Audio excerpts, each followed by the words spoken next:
This is the Unshadowed Thought Podcast with James Hall. This podcast is dedicated to Michelle Goyevich, Ed White, Caitlin Treacle, and I Chan, and also all the others that have lost their life as a direct result of psychiatric harms.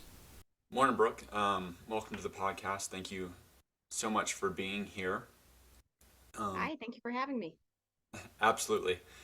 Super glad you reached out and were willing to share your story. It's a really highly interesting one. I think a lot of people can learn from.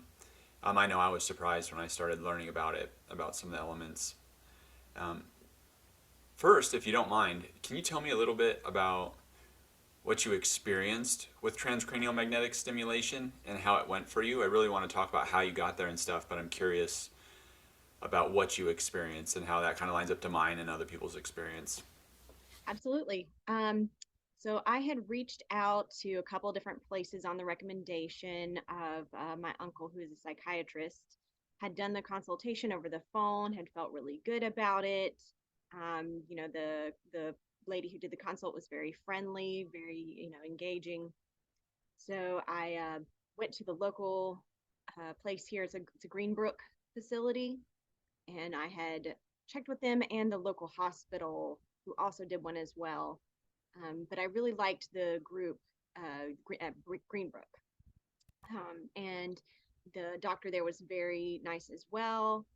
I felt really good about it, and went in for 36. The original goal was 36 sessions, but they wanted me to stabilize my sleep first. I can get into that a little bit later about why sleep was something that was so hard for me. But they wanted me to stabilize my sleep first, so they had me on a couple sleep medications for about a month before I went in for my first TMS session. So once I was sleeping 6 hours a night, they said we can do it then. We can move forward. It's interesting. Hmm. That sleep So component, I don't hear about it a lot, but that was an interesting part of your story. I know. I'm not sure if this is yeah, exactly why, but I know if you're not getting as much sleep, you can be more susceptible to getting seizures. And that's exactly what they told me. yeah, That's what they told me. And I said, okay. I was a little bit upset because I was impatient to start.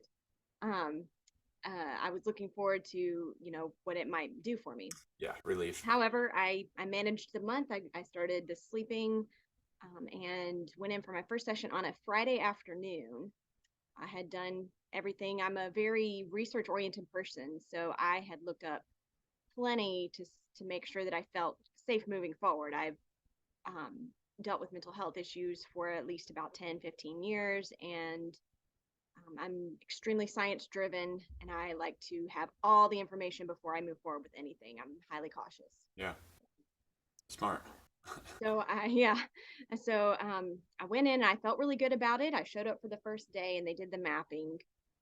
That was uncomfortable. Um, and the techs that were there, they weren't unkind. They just kind of seemed like it was just a job.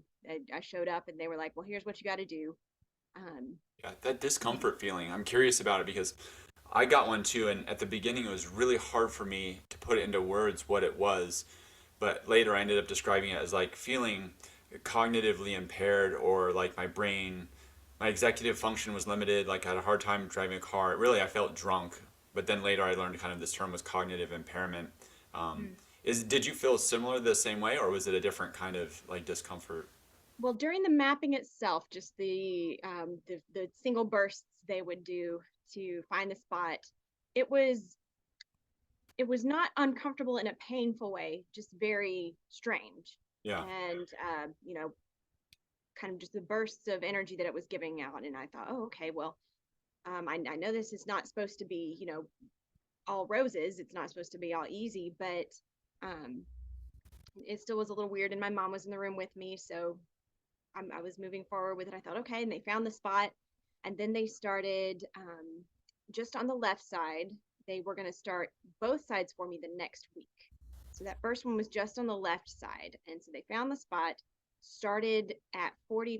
That's this is all information I gathered later, but they started me at 40% because I had come in highly anxious and had told them, I'm a very sensitive person. I experience the side effects of almost everything that enters my body, so they wanted to start me low. So they started me there. I would say I got through about 5 minutes of the first session before they had to turn it back because I was extremely uncomfortable. I And you was, were already at like kind of the lowest. Did they say it was the lowest dose, that 40%, or no, they're willing to? no, they 40% was the lowest therapeutic dose. Okay. I was so uncomfortable by the middle of the session that the tech went upstairs to speak with the doctor, who then informed her to turn it down to 25%, Okay. which did ease up. It was, I was experiencing, even just physically in that moment, it's kind of hard to explain. There was no pain in that it was um, hurting like the side of my face. There was a little bit of discomfort on my eye that I could feel every time it clicked, Quack. Yeah. the clicking over and over. And I was doing my best to hold on. I was squeezing my mom's hand. I was crying a little bit. Just again, I thought, I'm very sensitive. This is not supposed to be comfortable. But it was becoming close to being unbearable, even in that first session. Did it feel like And a so, pressure, like a kind of like a pressure, or? mhm, yeah, just a like the tapping that they were speaking about. I could feel sort of, it almost felt like a contraction of Okay. sorts over there, on the spot that it was. Then they turned it down and it was a lot easier to handle. And I thought, oh, good, this is a little bit of relief. I can manage this. This is just tapping. Yeah. So finished that, kind of made my way out. They made sure I was okay before I left. I went home. So that was the session itself. And then the next 24, 48 hours were, I'm not sure how to describe it exactly, except just to kind of go through what I went through. Yeah. I got home that evening because it was an afternoon session. I got home that evening and I was feeling still very anxious, sort of that brain fog I've dealt with for, you know, probably my entire adult life, if not even more. Um, and just that sort of white noise, fuzzy feeling that I've always get, especially if I'm stressed out. Oh It's yeah. just continuous. It's something I've lived with. So I just thought, well, this is just more of that. I, um, it was a hard day. It was a hard first day. Circumstantial kind of stuff. Yeah, I thought, okay, this is, I've been through many things like medications and procedures done before. So I thought, I just got to get used to it. So I woke up on that Saturday and had tinnitus, Hmm. and it was pretty low pitched tinnitus, which I'd had times throughout my life where it had ringing in my ears, but it always went away. Yeah. And I think to some extent, every human has some sort of ringing in their ears. I think that's just a part of being human. Yeah. But it was pretty constant once I woke up and I started to panic, being highly anxious. I'm highly in tune with anything in my body that's different, Yeah. I know what you mean. anything that changes even slightly. And I panicked a little bit. I thought, oh no, tinnitus, that doesn't seem right. And I got up and started moving around a little bit, starting my day. I had a little gray spot on the left side of my left eye in my vision, kind of like when you, not really a floater, but just a gray sort of film over just one tiny little dot in my left eye. If I looked up, and if I looked around, it would follow it. And you got Um, TMS, and you got TMS on the left side or the right side? Left side. And Okay. so it was at that part where it had felt uncomfortable, the tapping. And if I look back at it now, I guess it almost felt a little bit like the tapping was happening on my eye, if I really think about it. Okay. Very Um, interesting insight. yeah, and um, I got some context from them later, obviously, but having just sat there through it, I thought, maybe the magnet just sort of feels weird on your eye. It's a magnet. Yeah, there I could be sensations that's unrelated to harm, or, Right. unsure at that point. So, I was starting my day. I was seeing this gray spot, this tinnitus. I was feeling anxious, and then throughout the day, I actually had. So I've just dealt with depression and anxiety for most of my life.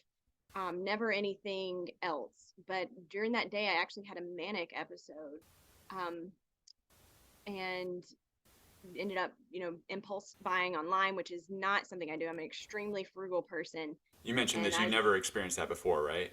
no, that Yeah. had never happened to me. Manic, sort of impulsive. I said, I'm not going to worry about the consequences. I'm just buying this because I want it. Wow. I ended up getting irritable and angry, to the point where I, took a glass and outside and just threw it. Wow. One of the things that my anger sort of manifests itself as needing to break things. So I'd done this, and I thought I need to feel something, release this pent up feeling that I have. I didn't understand it, but I Wow. could tell it was almost like something was just driving me all day to be just extremely focused. I guess like a manic episode. I've heard people talk about them before, where they feel motivated, Yeah. um, It especially sounds. because I had spent a couple months in the last year pretty low, and for reasons I could talk about later. But it was a big difference out of nowhere, and it worried me. I spent the rest of the day holed up in the closet, in the Wow. dark, Yeah. um, and definitely worried. I've been living with my parents. Definitely worried them. Um, so, thank goodness it was on a Friday that had happened. The session. This was all happening Saturday. Throughout Sunday, the symptoms were much the same. I didn't have any manic moments, but that feeling was still overriding everything. That that Monday I was supposed to go in for my second session, but I said I can't handle this. At that point, by the end of Saturday, I felt sort of heat, um, across. I'm demonstrating it on my head here, but across the left side, like you could almost imagine over the left hemisphere of my skull, and in the back, right at the base of the skull, on both the left and the right, felt this sort of hot, tingly feeling, Wow. Yeah. which, again, is, I would say throughout my life when I've had stressful times, I can say it feels like my brain's just on fire, but it was out of my control. It was all over the side, extremely. I don't even know if it's inflammation, but that's how it kind of felt like, if I could describe it. It sounds kind of specific, right? Like I've had generalized feelings of, stress, body sensations and stuff from being, agitated or stressed out. But this sounds like fairly specific. Yeah, very specific, very circumstantial. Like, it wasn't there before I had this done. It Yeah. happened after it. And I thought, well, to me, it was a sort of a one-to-one, you know, well, this happened, and this is how I felt about it. Here's where it happened. It was happening on my skull. This is where they did the magnet. On the left side. Yeah. Yeah, I can't ignore that. Yeah. So I called and canceled on that Monday because I was still feeling so badly, and so uncomfortable in the tinnitus, and all of that was making my anxiety worse, Oh yeah. which was already a problem. And so I went in on Tuesday. The doctor scheduled a consultation with me. Apparently, that's not something they normally do so soon after, but she was willing to see me. She had an opening. She said, "Yeah, why don't you come in and we'll talk about, what happened." I went in kind of with everything prepared with my parents as well, and I said, this happened. Um, these are the side effects. Is that normal? I went in with a whole bunch of questions. Is this normal? Does it mean we need to do this? What does it mean that we need to do? Um, the doctor, um, which I'll say beforehand, she was very kind, which was one of the reasons why I felt okay about the situation in the first place. Yeah. I'm a big proponent of going with my gut on how a doctor feels. I've had a lot of medical issues and trauma, so I follow my intuition on a doctor. Um, Brilliant. so I met with her, and she said, "There's no way what we did could have these side effects. That's just not a side effect of TMS. So I think it's probably your anxiety," so, which was hard to hear.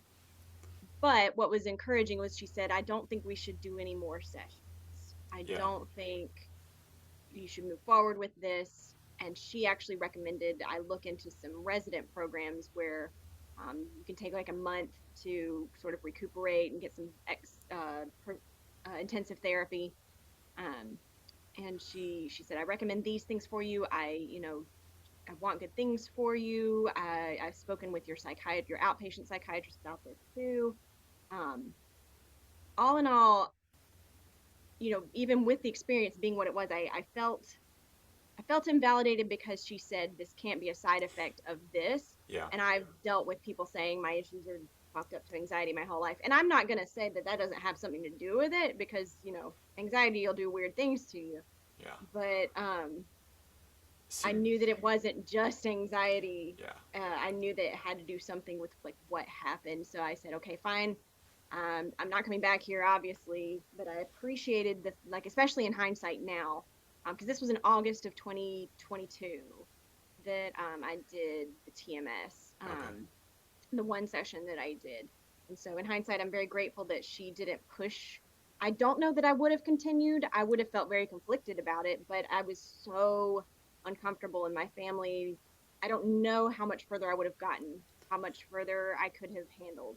A lot of people They'd move me down. are conflicted about that because the doctors will sometimes insist that you'll get better or you'll improve if you stick with it.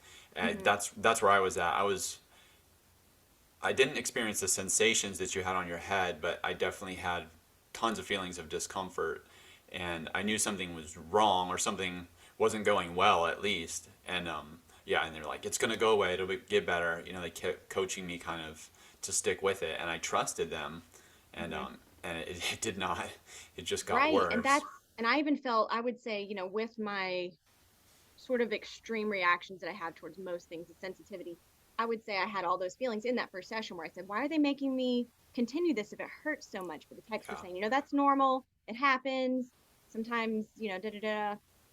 Oh, and yeah, they had even moved me back to 25%. They said the tech, went to go speak with the doctor. So apparently I was in enough distress that the team that was there for me at least saw That's something going a little differently and it's a moved big me down. But it's a big conflict I tend to see too is that they tell you how safe it is and everything up front, and then when things start going wrong, they seem to recognize pretty quickly, like that something's not right or they need to change something.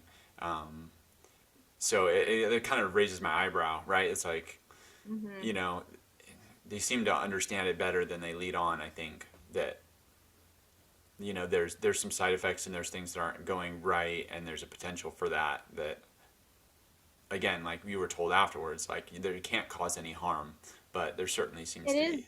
it is an interesting, with all the medical experience I've had, you know, I I'm at an interesting place in my life where I can both understand but not necessarily excuse doctors. Like I can understand they go to school for so long. They sort of train their brain to only see you one way because they have to be highly specialized for some things. But it's just an interesting point of history where we just don't know enough Yeah. for them to be always right, but they have to, to survive in their field or to do what they do, they have to think a certain way, and unfortunately that just doesn't allow for them to think outside the box. Yeah, I think a lot of them, they have to filter through their own thoughts and then their patients' thoughts as well, and I think that's hard. Patients probably throw Yeah. a lot of stuff at them, And so there's good people in every profession, so there's good doctors and there's bad doctors. I'm grateful that I happened to get one of the good ones with even within the experience that I had. yeah, She moved it down to the lower percentage. She did tell me later, she said, that was one reason she didn't want to move forward with me, because she said if you were uncomfortable at the 25% stage, I don't know what we could have done. That's not even a therapeutic dose. yeah. That's interesting because when I went, um, they were kept pushing me to increase the dose because they said therapeutic dose was like 120%, and like if I didn't end up getting there, that I wouldn't benefit at all. Right. And I might be getting some of the terminology incorrect, but I, I guess essentially what she was communicating was 40% is the lowest that can have any effect on your brain Yeah. at all. And since they had to move me down to 25, um, then there was not ever going to be any way that it had the effect they were looking for. That's very interesting. Um, I just talked with someone on the podcast not too long ago talking about how medications, like even a dose that's much smaller than the minimum dose, can occupy like a large part of our receptors, and Mhm. yet pharmacology seems to sell it at a much higher dose than could be effective. The whole concept, I just think, is pretty Well, and every interesting. person's so different. Exactly. It's not a one size fits all. Yeah. Yeah, I agree. That's really interesting. Any other, like in hindsight, any other thoughts about it or anything that pops on your mind before we move on to some of your what got you in that spot in the first place? No, those three sort of main points, the tinnitus, the vision, the manic episode, those were the main things that I saw. I would say the sort of irritability lasted for a couple weeks after that session. The tinnitus Yeah. lasted for a month, and the vision issues about the same as the tinnitus. What actually ended up helping me with those two was I ended up looking up some tinnitus information online, found that vitamin B12 and vitamin D were helpful, so that did help me in the recovery of that. So after about a month, I was more or less back to where I was right before the TMS. That's really fantastic because I've heard from quite a lot of people. One, they have your same symptoms, so you getting gaslit is not very cool. I mean, I've seen Right. the validation from so many people have the symptoms. I mean, I had the majority of those symptoms too. I definitely had issues with my vision. I still have tinnitus, but Hmm. hearing that those resolved a month afterwards, I think it would be really good for some people to hear because some people are dealing with it like for a really long time and they just I think I mean even myself I want to know that like it does have the potential to resolve. It could And take I mean, the human body's pretty amazing. It can do a lot of things, and sometimes we do have to accept like the clock only moves forward. So like, if something happens, sometimes there's not a way to get back to where you were. yeah But I think I part of the credit I can give is that I listened very early on. I said, I don't want to move forward in this. I trusted my gut, and again, the fact that the doctors didn't push me. Like I know that's not a normal experience. Most of the people have the doctor say no, just keep moving forward. So yeah I'm grateful for both my intuition and the specific doctor I had that I didn't do any more. But I think that's part of what allowed me um, a quicker recovery or even the ability to recover at all, I think. yeah I think that's really fair. I love hearing that when you listen to your intuition because a few people or I should say people often come into the group after like having one or two sessions and they're not feeling right and they start asking questions and they're like they just know they're just on it and they're like, that's it, I'm stopping, because they know that it's going wrong. And Yeah. I really, really admire that. Yeah, there's something to be said for going with your gut. Absolutely. Um, okay, so I know the rest of your story is highly interesting. So what got you to that spot? I know you were having issues with your sleep and you had a procedure that was super interesting and informative to me. And now that I've had this run in with TMS, like I try to learn everything I can about medicine and what's going on out there so I can be safe myself and then I mean all my loved ones, all my friends, all my Hmm. family, like the more education we have and the more we share, I think the better off we are for sure. Yeah, absolutely. I mean, all we can do is share experience. That's what that's what science. I mean, generally is just it's sort of a quantified experience is what studies are. It's like, what did you experience after this? That's a really good way to put it. I think a lot of people don't think about it that way. They think of it as this like sterile separate entity, but it's really just someone that's has the knowledge and technically wants to put together the data to report on something, and Yeah, it's just a bunch of people sharing their stories, or that's the way it should be, anyways. right. And so this is just a qualitative version of that. But yeah, so um, trying to give as Cliff Notes version as I can, because I could probably speak for about an hour and a half or more about how the last couple of years of my life have been. But after a very stressful experience in my life, I was having some issues with the quality of my sleep. I could sleep for about 10, 11 hours, but wake up exhausted, and Yeah.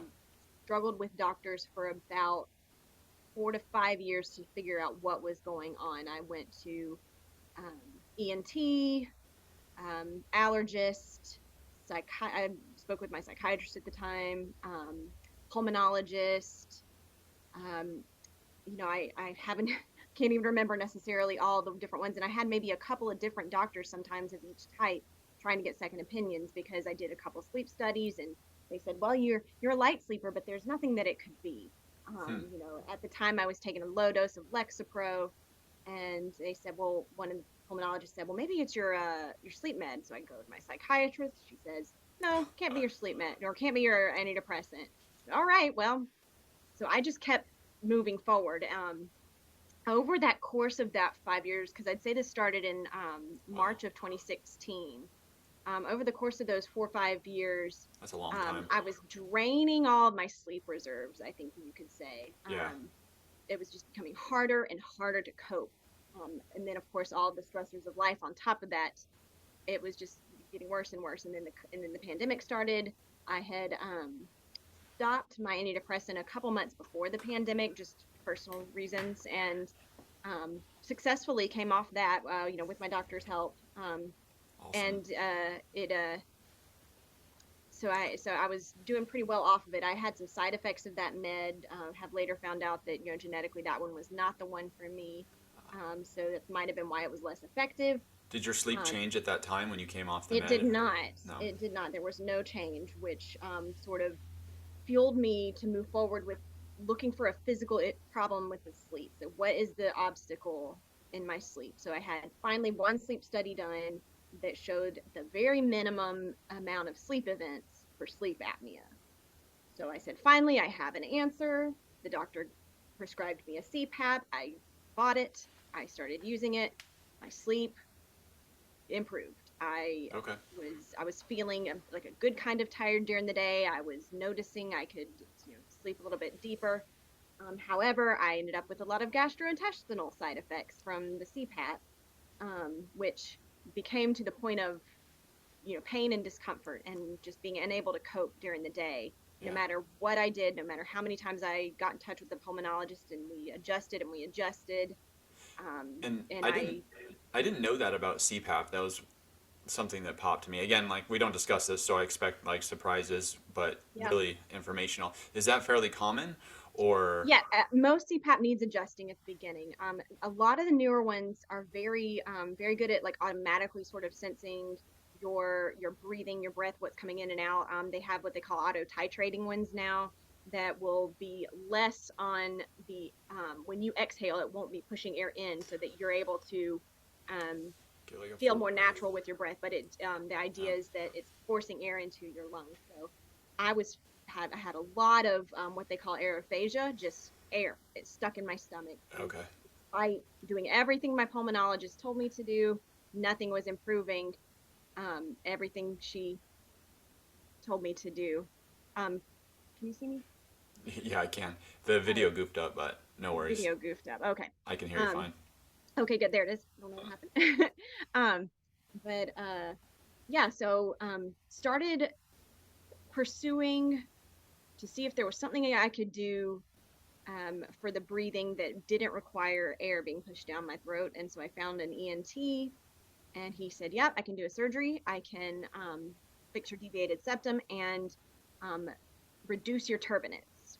The turbinates are fleshy sort of appendages you could think of on the inside of your nose that warm the air as it comes in, humidify the air as it Ah, comes in, and that's what when you're sick and you feel like one side stopped up, then the other side stopped up.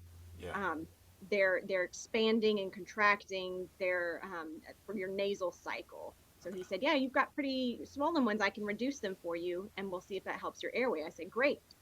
Scheduled the surgery. Got the surgery done. Um, Spent the next week and a half recovering from that.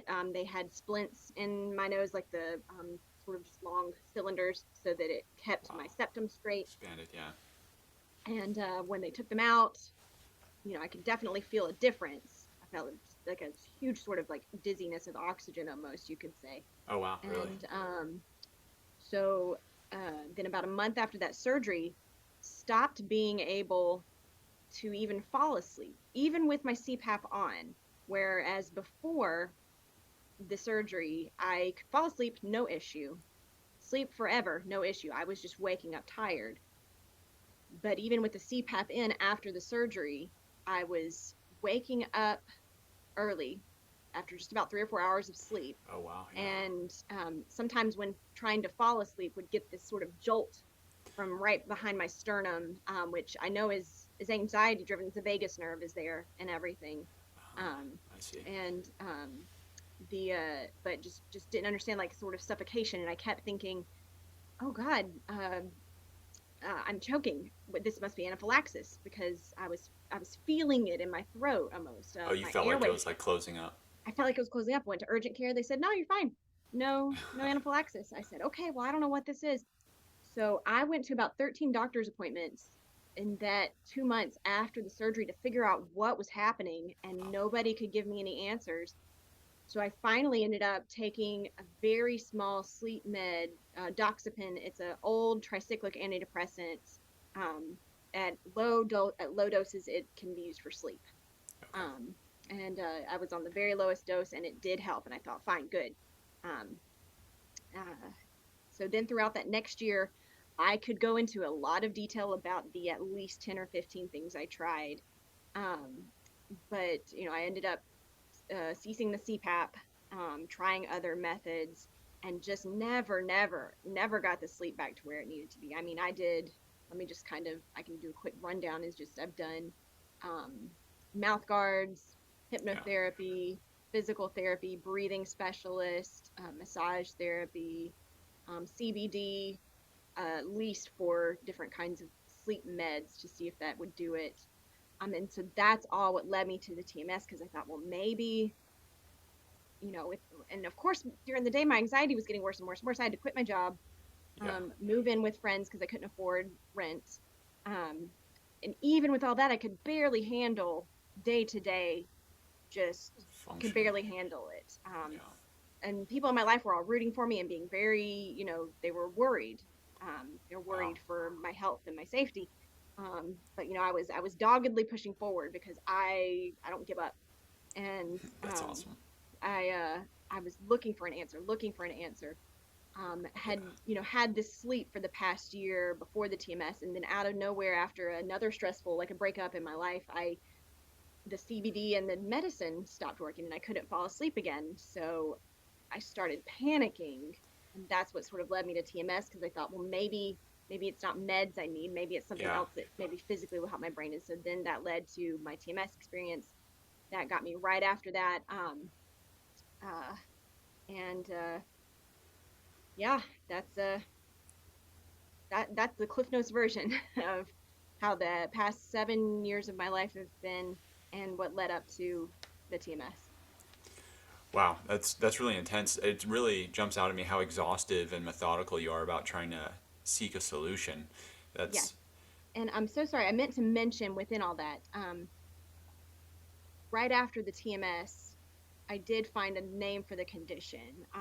And I have joined a group with them as well on Facebook. It's called empty nose syndrome, and it happens to people after this surgery. So I know it's not just in my head.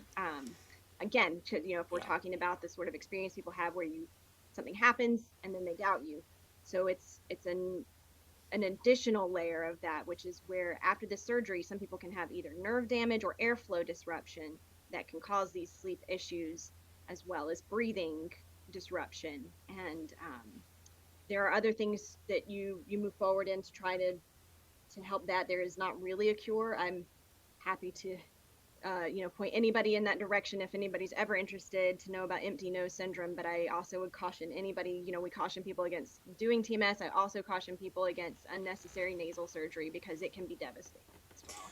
Yeah, I know we talked about that, and it seemed kind of implied or innate to me to think that any change to your nasal passage or that area, like the nerves in that area seem so sensitive. It's So, yeah, exactly. and It's like when tied you're, right to your vagus nerve. I know so much more now about both, mental health and nasal health than any layperson should have to know, but I know it now. I know what you mean there.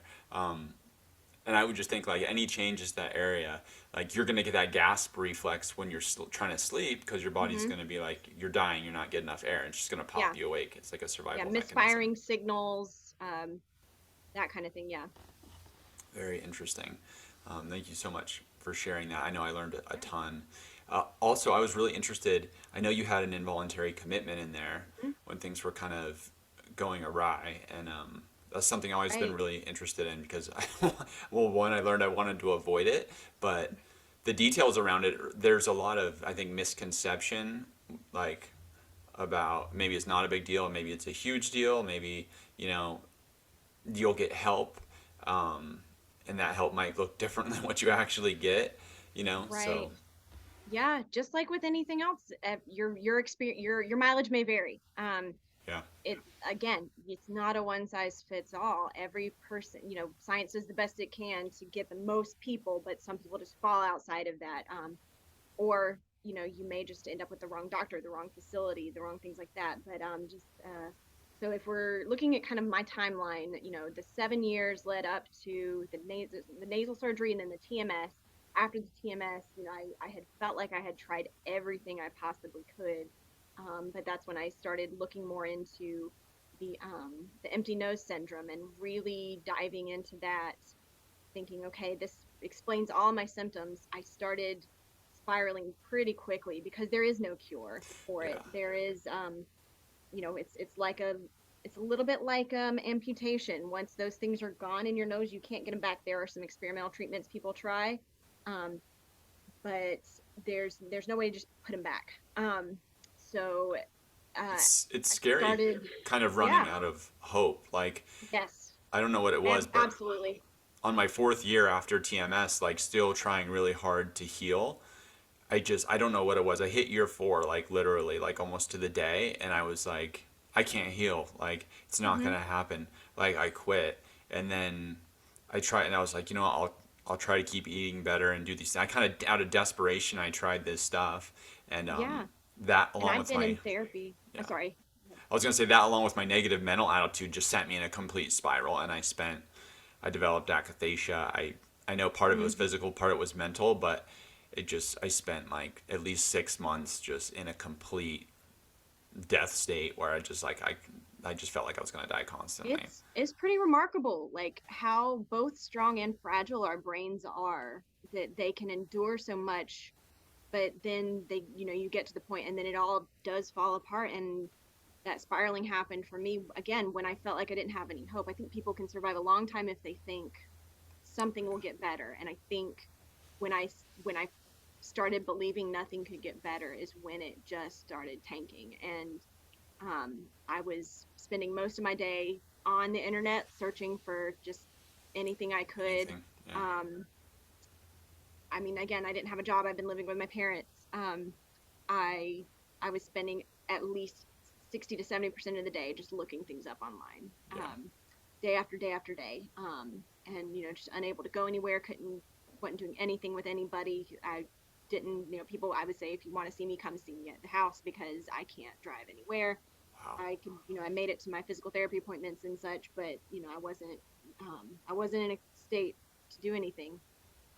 Started spiraling because of not feeling like I had a cure for this nasal issue, and started down the road of, well, what if I just end it? What if I um, what if I just have a deadline in place for myself? I said, I'm going to give myself a year yeah. to improve, and if I don't, then I got to look for a way out, because I mean, I could not.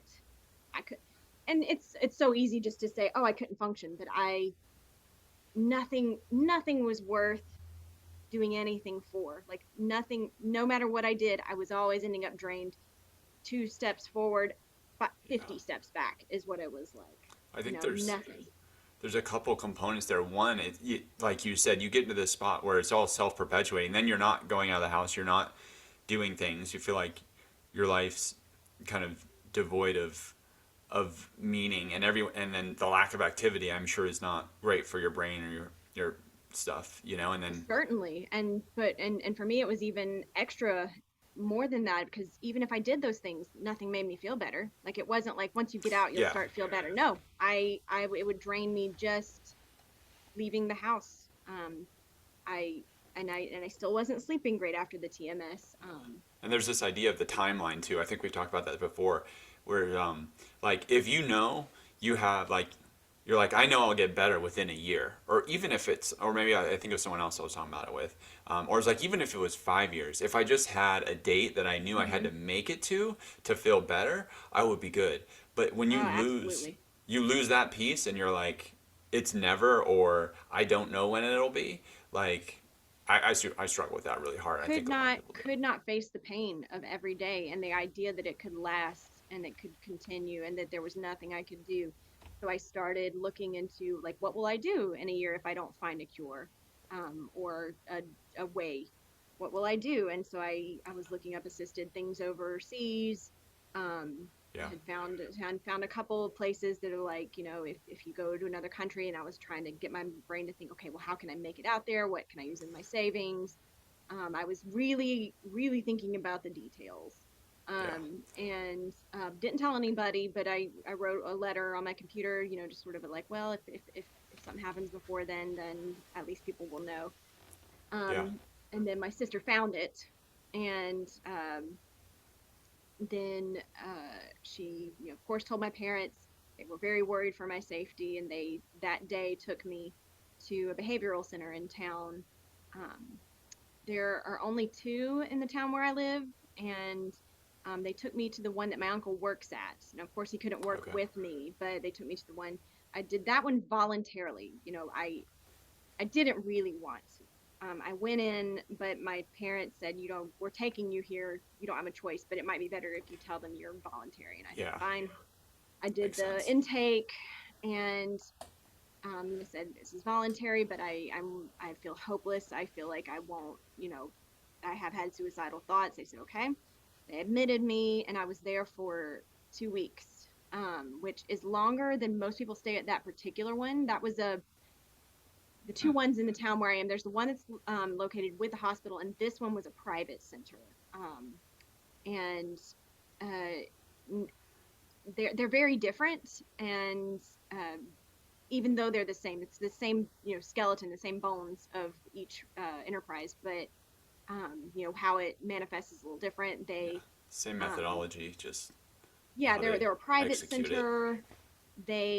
It felt a little chaotic there. Never really vibed with my doctor. In hindsight, Okay. I've spoken to other people who had that same doctor at the center. They did not care for her either. So 2 weeks. Hello? You there? Yes, I am. Okay. I think yeah, let's just go with it. And my Zoom flashed out, so I That's okay. think I think it's still recording. I think we're good. So yeah, just keep Yeah, going. So you at the private place, and then you said they weren't driving with your doctor. right. The doctor, I wasn't really jiving with her. But while I was in there, my parents managed to get me, and with me calling them too. They didn't allow visitors at this place. So I was away from my family for 2 weeks as well, and just stuck inside this place. um, but I managed to get an appointment with an ENT specialist for the condition, the nasal condition, and um, I had kind of spoken with my doctor and my parents, and we had all agreed, yep, I need to be out by this day so I can go see that specialist. He was a couple hours Okay. away. Want to go speak to him and see what he can tell me. It was pretty hellish, just the state my brain was um, in that center. I was extremely farther gone than I think anybody even realized. Wow. And then they put me on a med there. Again, this doctor that other people had told me they didn't care for, she put me on a med. Um, she put me on Risperdal, and Okay. um, because I had come in pretty obsessively about the nose, and her sort of, I don't want to say diagnosis because she never diagnosed me, but her thought was, oh, she's got an obsession with her nose and we need to fix the OCD. So we tried one day of clomipramine because I had responded well to the doxepin. And so she put me on Risperdal after that because that gave me suicidal thoughts. The clomipramine did.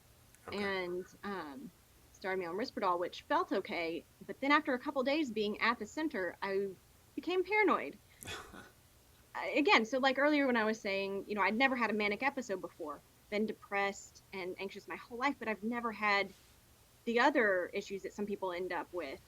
Because I mean, every person's different and we all struggle with different things, but I'd never had a manic episode and I never had paranoia. Like I was never thinking anybody was out to get me. But what happened was after being in this place, all the stress I'd been under, and then this new med, I started believing that everybody was there because someone had set this up for me, sort of like it's scripted. Yeah. All the doctors were trying to get me to do this one thing. All the clues were leading me. I had to do what they wanted me to do in order to get out. Wow.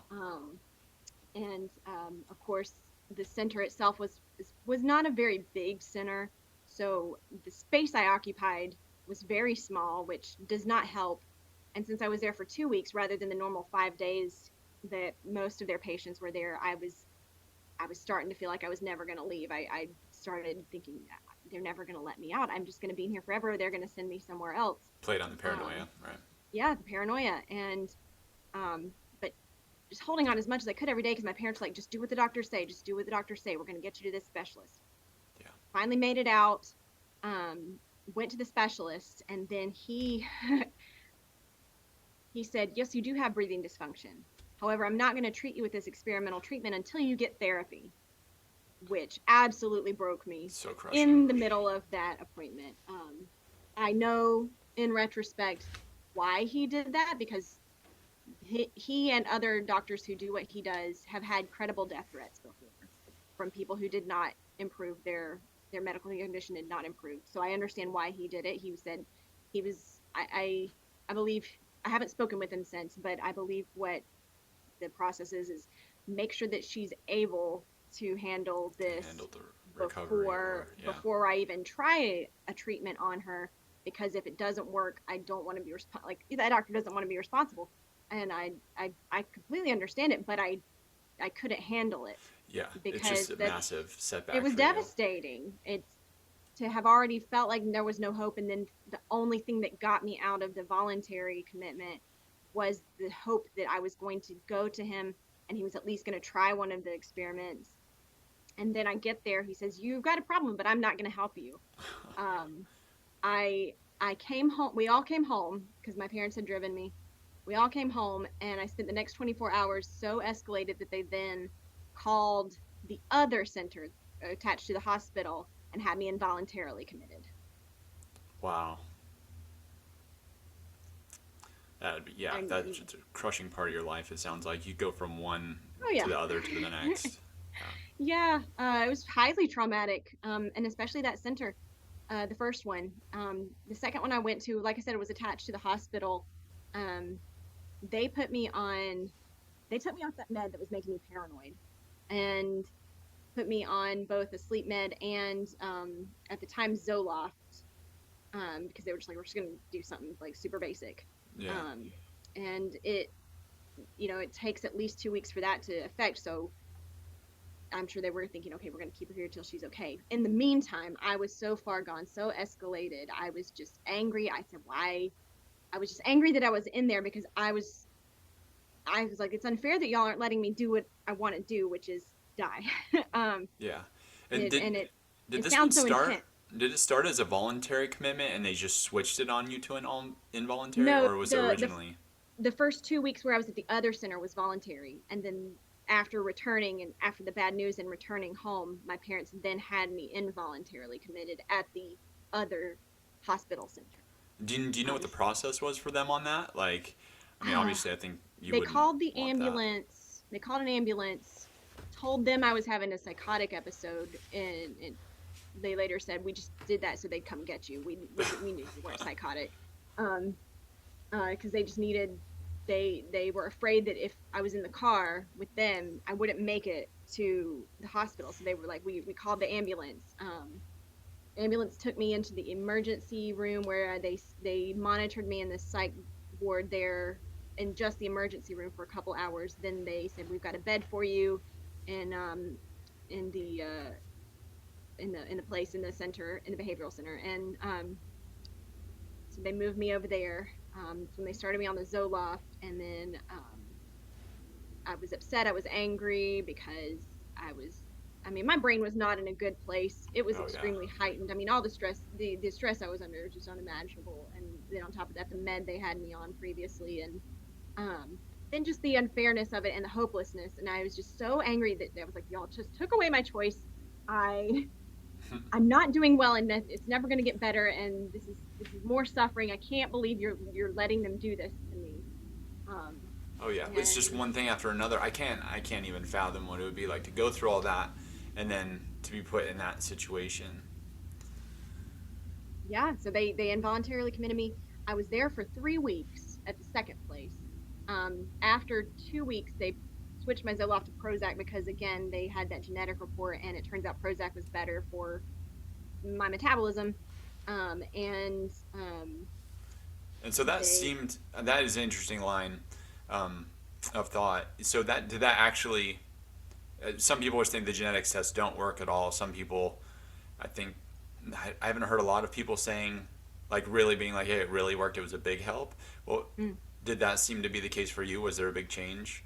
um, let me let me kind of like preface this with saying, despite everything I've gone through, I'm still very science driven. Like Yeah. I'm I'm a little bit more cautious even than I was, but I still heavily rely on studies and information. I just now know to even go through that a little bit more wisely. Yeah. So I do believe the genetic tests are helpful. I don't, just like with any information, you have to go in knowing what it's there for. The gene site test, which is what I took, will tell you what does not work for your system. And it'll say Okay. this will be bad, this one will be not great. These we don't know, but they don't have any genetic markers that they will be detrimental to you. So you Okay. still have to try them. Just because there's no genetic markers of whether it won't work doesn't mean it will work. So Gotcha. that's why you still need to, like, if that's the road you want to go down, if psychiatric medicine is something that people move forward with, I highly encourage the genetic testing, because it can tell you um, what to avoid.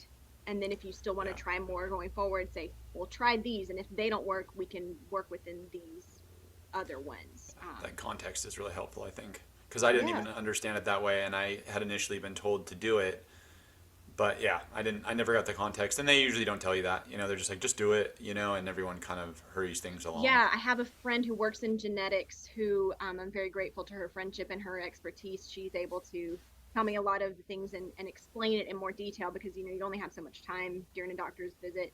And she explains this is what it does. She even explained further even than that, but information that's not necessarily helpful for the general populace. But like it was good to get that background information. So I was really grateful to my friend for um, mentioning that as well. That can be a And huge help. oh yeah, I mean just knowledge, just knowledge, and not a sort of knee jerk reaction, just like saying, okay, but this person works in this field. Let me see their thoughts, and let me analyze it in my own brain and see where I come out on. Yeah, and you feel But yeah, supported so a bit, right? yeah, yeah, definitely. And I've made a just as a side note, I've been very intentional in my friendships over the past 10 years. So I only keep people in my life who I trust.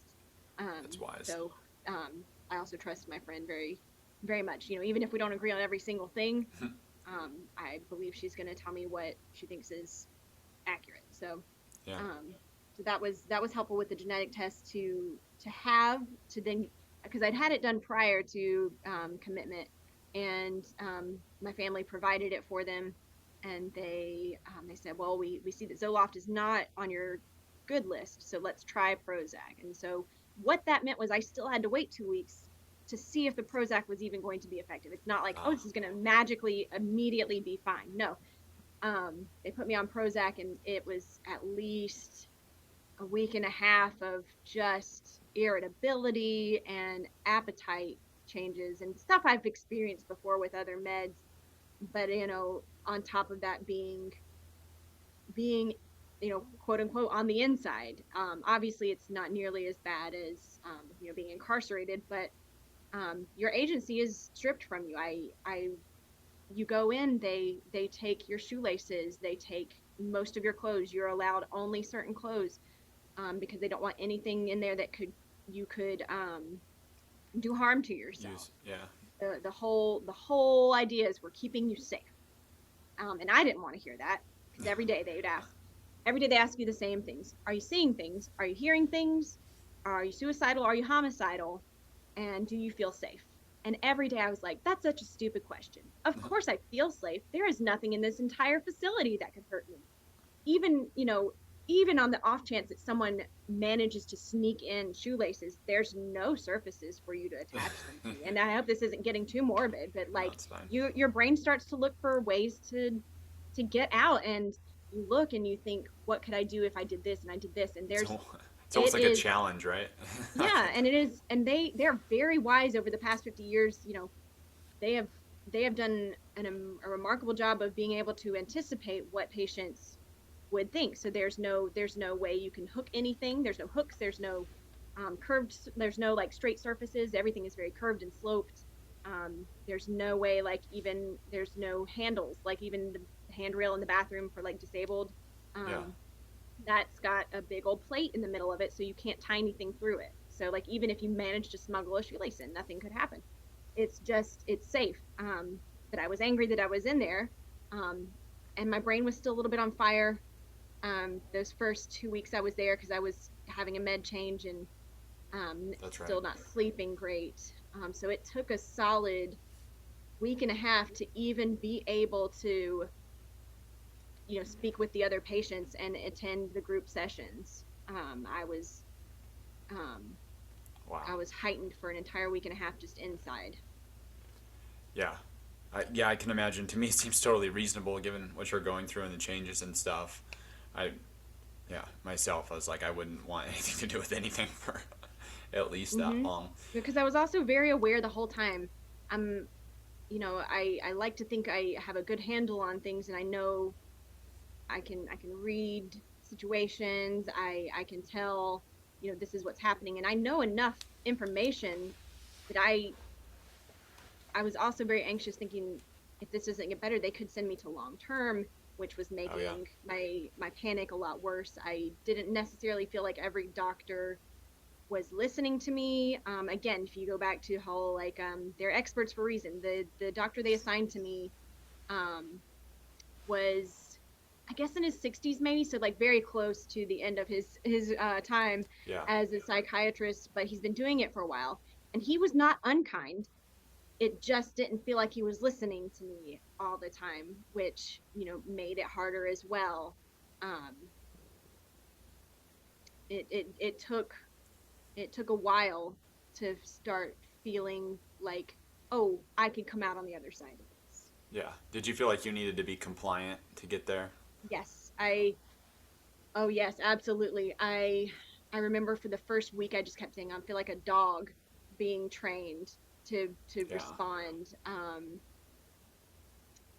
I One of the things that had happened through the traumatic experience of the first center was, with that paranoia, I kept thinking, if I just follow the rules, I'll do what they want me to. I have to say yes ma'am, no ma'am, and like act a way that I wouldn't normally act. Yeah. I do see a lot of neurodivergent tendencies in myself, and some things like eye contact are hard for me. Just simple things like that, where I kept thinking, well, they want me to make eye contact so that that's a marker that I can get out of here. And Yeah. just the little compliant things like that, where it's like, look at all the stuff I have to do to conform. And part of that was just like on principle wrong to me, and it still feels a little wrong. Um, Oh, yeah. It's wrong. It's yeah, definitely wrong. I know a lot of, you know, it's I don't know that I don't know if I'm ready to like soapbox on that just yet, but like it's also upsetting to me how, even now, with as much as we know about psychology, there's still things that get, left in the cracks. Absolutely. I think that's after TMS and just seeing the massive amount of problem and harm in the psychiatric community, and I mean, which is a part of psychology, right? It's all part of the treatment of, our thoughts and our Hmm. brain. is that it just like we're doing it so poorly. Like I can't really complain about any particular thing. Like they all have their place and purpose to some degree, but yeah, like I don't think like there's these projects in Nordic countries, and then there's this Soteria house where people that are in crisis or just going through stuff that they just can't handle go, and at least they're accepted. They're not forced to be medicated, right? And they can just be the way they are until essentially, I mean, what they've learned is that you just come out of it like in time. Like you get your feet back under you, and then whatever you're going through, it works out, and then you're okay, and then you want to go back to where you were, or you want to help others, you want to get kind of these healthy habits after you gain some perspective and stuff, and it's all a natural process, and they're seeing that it virtually always happens on its own. So I mean, in the That's interesting. States. I hadn't heard of those places. That sounds very encouraging. Um, that's something I probably would have loved to know. I would say for myself, even like 2 or 3 years ago, I will say that the state I had made it in by the time I was involuntarily committed, I needed some kind of chemical help. I I'm not I don't know that medicine's right for everybody, and I think again, follow your intuition. I don't think it's okay. I would never tell someone what to try. I just also like to keep that perspective open that meds can be helpful. Yeah, I know that's Again, true. depending on the person. I Plenty of wouldn't have been people. able to make it out of commitment if I didn't have some sort of intervention. Um, Yeah. Do you medic think like yeah. do you think with time and patience, I mean, there's big ifs there, right? Like hard to come by. Both of them are very expensive. Do you think with time and patience you would have been okay without a medical intervention?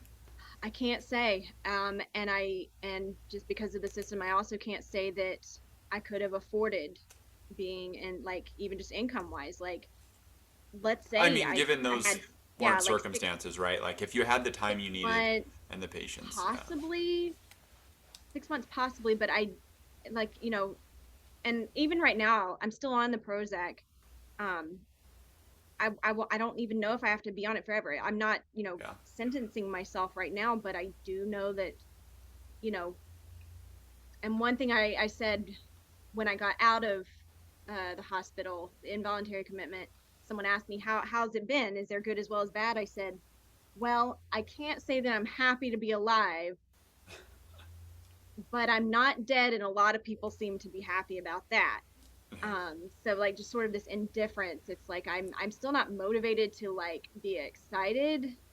Maybe I'll get there eventually, but I wouldn't even be at this point without even just the psychiatric meds that they put me on. Yeah. They they allowed me to get out of commitment, and I'm doing the transitional program where they do the day program, partial hospitalization program during the day, which has been extremely valuable, even more so than some of my individual therapy has been. So Wow. I'm really grateful for the group that does that transitional program at the hospital. Um, so that's been extremely valuable, and having the cushion in the meantime of the meds to quiet the anxiety, Get a is break. to get a break, I think, and to start building that foundation.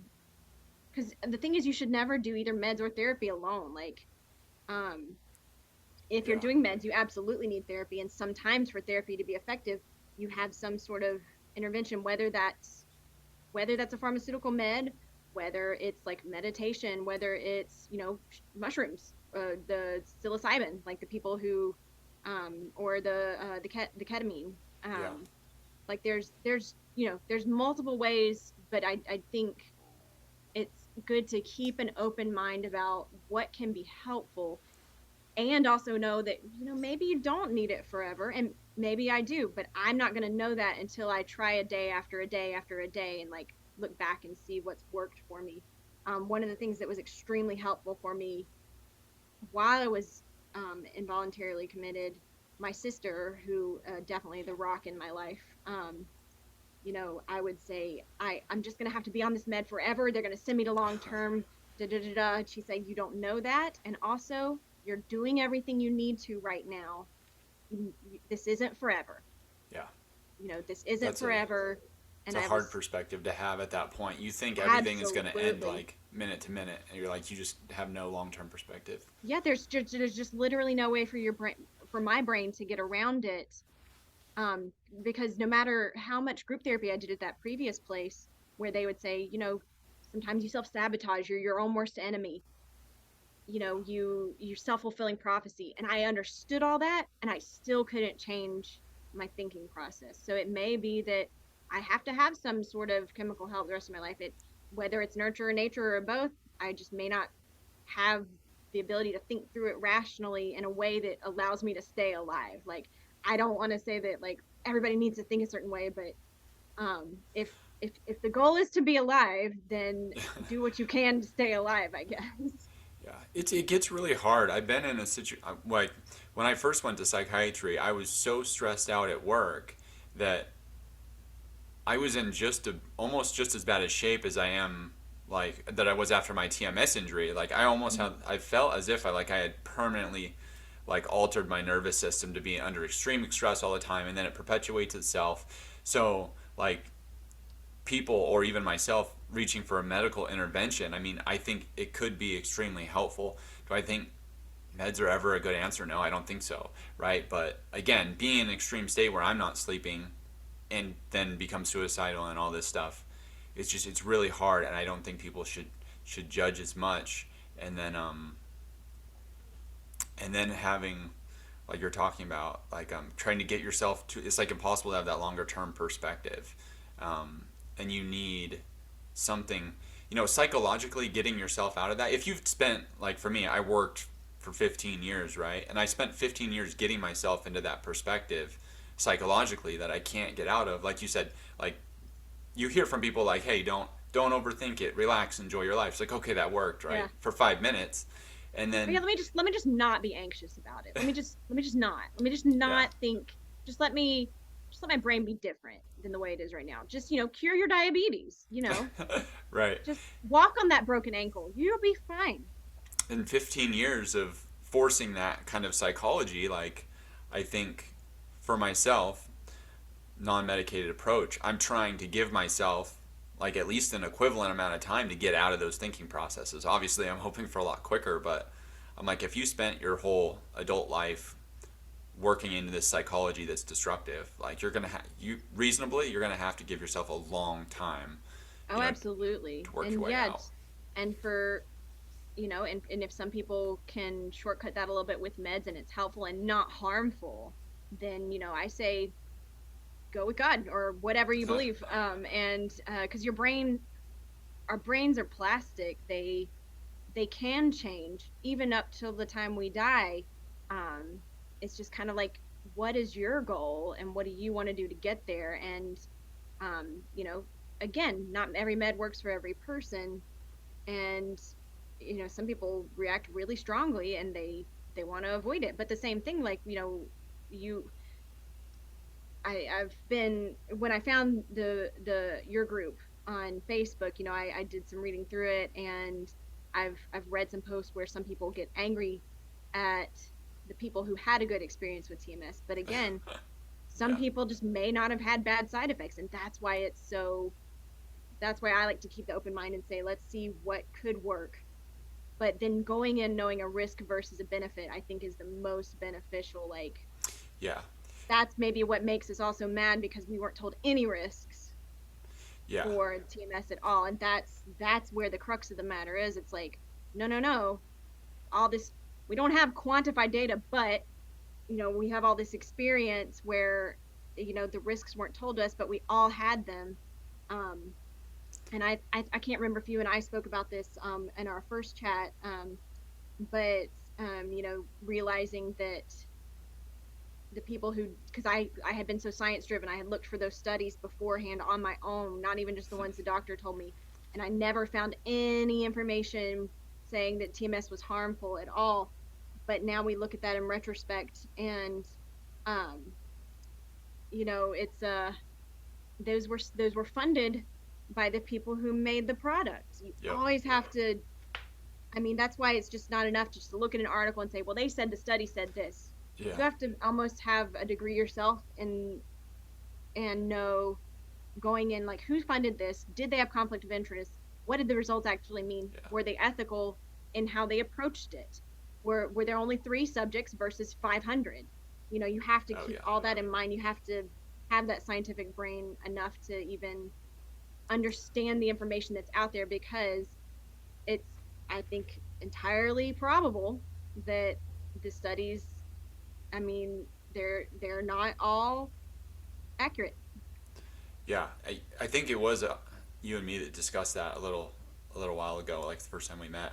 And then you had said, I think it really resonated with me. You're like, I used to look at all the studies, but now I look at the studies themselves a lot more critically, because Hmm. you can still learn a tremendous amount from the studies, but the one thing I didn't think, I looked at scientific fact as scientific fact, and now I apply reason, right? Like, does this make sense? Like, who are these guys that are doing this study, right? Like, what are they telling me? Why were there all these walkouts, right? When Yeah. they're describing details of what people experienced, like, are they being selective about their language? Could this mean something else? And you start applying the reason and thinking about it, and then, you're a lot more informed, a lot better, and then the other Yeah, only because other in thing. the end, Go in ahead. the end, it's just quantified experience. It's just a bunch of experiences people had, and the people who published the studies, they had a deadline they had to meet, Yeah. or they're wanting tenure, and so they want it to look the best they can, or a company's funding it, so they say, well, I can't lose my job. That one individual person can't lose their job, so they're going to make it look good. It's a Yeah. big messy soup of a human experience, and we do the best we can with the data we've got. Oh yeah, and I always ask myself that question now.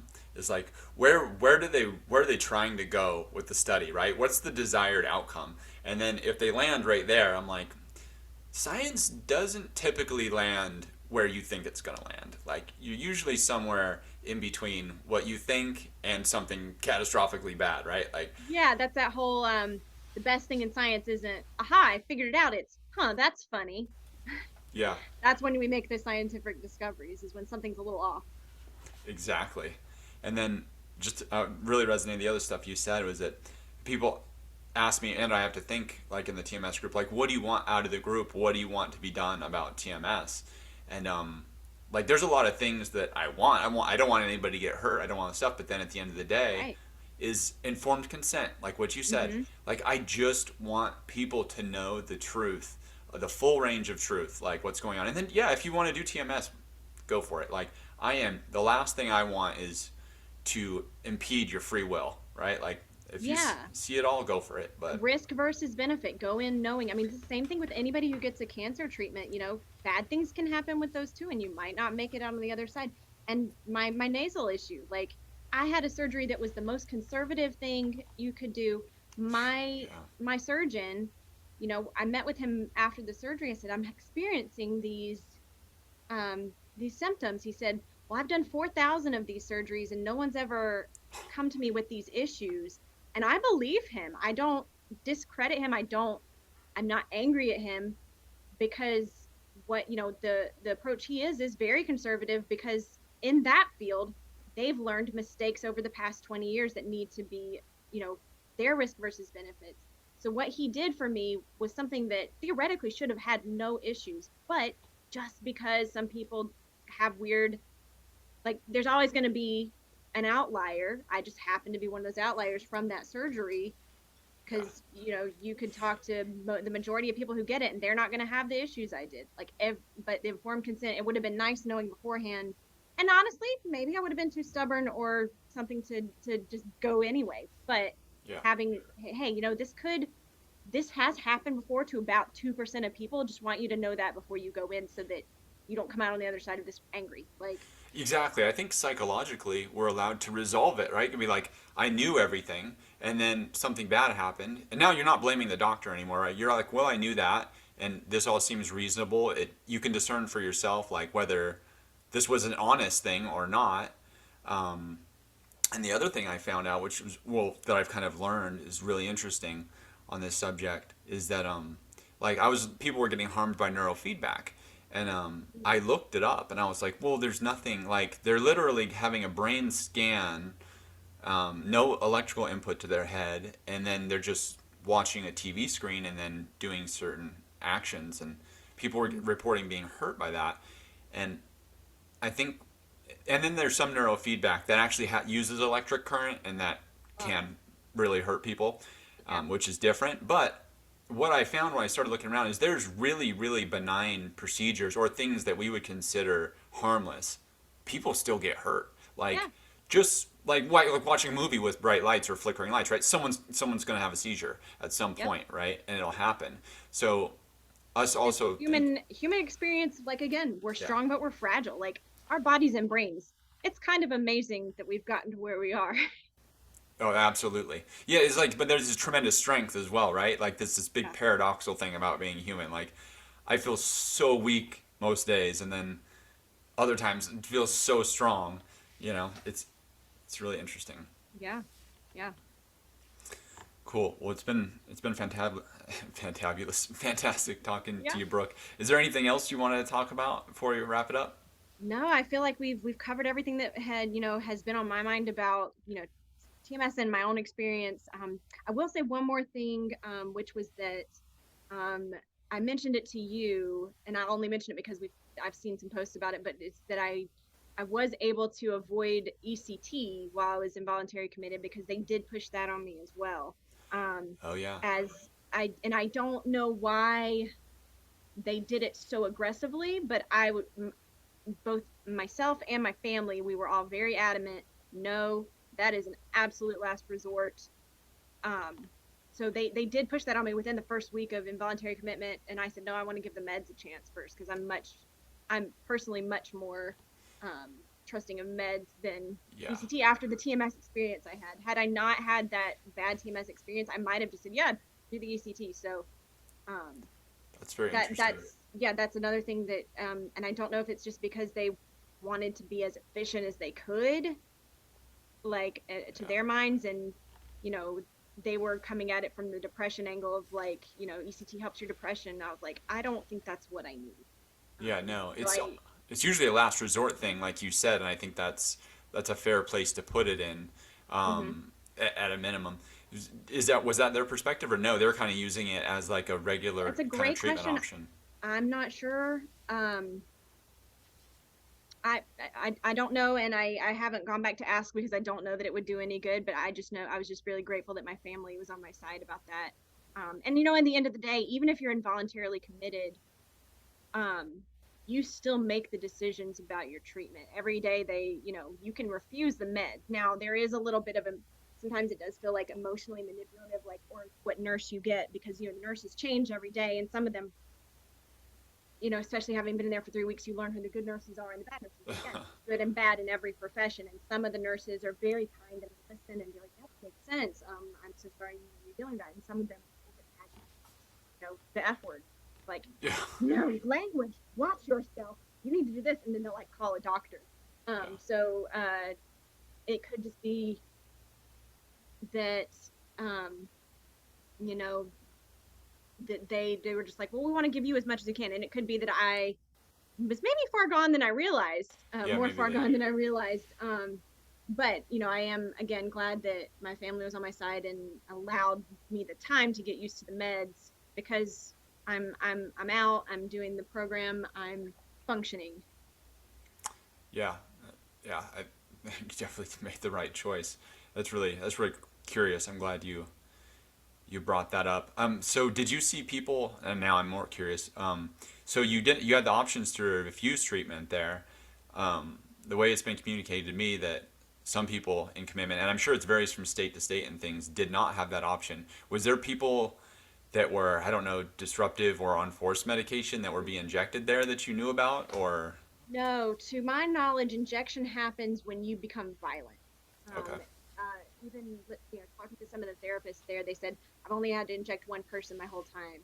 Or mm, if someone starts hurting themselves or hurting someone else, that's when that happens. And the when you at the place that I went, they when you go in, they have this like sort of hierarchy about if I am escalated, what do I want to happen in my care. Start off with Hmm. self-regulatory exercises, medication, isolation, and then finally restraint. And so if restraint happens, then they'll inject you sometimes. But I had the option to do any order of those I wanted. So I could have said, no, restrain me first. Okay. Like if I knew that I was a violent person, if I go in Wow. aware of my violence, I could say, no, restrain me because I know I'm going to hurt somebody, but I won't have any control over it. You could ask to be secluded because you think I just know I need to be away from people. So they Yeah. give you some autonomy over your care. It just, I think sometimes a lot of us who've been in positions where we don't trust ourselves with the people around us. Sometimes I think it can feel emotionally manipulative. I think sometimes it is. I think sometimes, you get good and bad people, and sometimes it could just be your perception of it because, after a week there I realized, oh wait, no one's actually forcing me to do anything. Yeah. Oh, yeah. That makes perfect sense to me. That was really, really insightful. I didn't know those details. And the devil's in the details, of course. Anything else you wanted to talk about, Brooke? No, that's pretty much it. Happy to answer any questions about like this experience inside on how that was. I'm always happy to talk about it, but that's all I can really just think of at the moment. That's really cool. I know you answered all my questions for now, anyways, but I now have you as a resource I can reach out. Um, Absolutely. there's several things that I I'm know you happy know. to share my email, my contact info if anybody's interested about any of it. I mean, once you go through it, usually want to help someone else. So Yeah, exactly. And I think when we share, we're kind of come into community around this stuff and share, like, the probability of us all doing a lot better, like, is huge. It's, like, really amplified. yeah, absolutely. Cool. Well, thank you so much for coming on. Thanks for your time, Brooke. Thank you for having me, and thank you for the group you put together and just like the how you pursue just excellence with that. So I'm sure that I know everybody's really appreciative to have that space to ask questions, find things out, sometimes just vent. So thank Yeah, you for doing what you do. absolutely. It's a pleasure. Have a good one, Brooke. All right, thanks.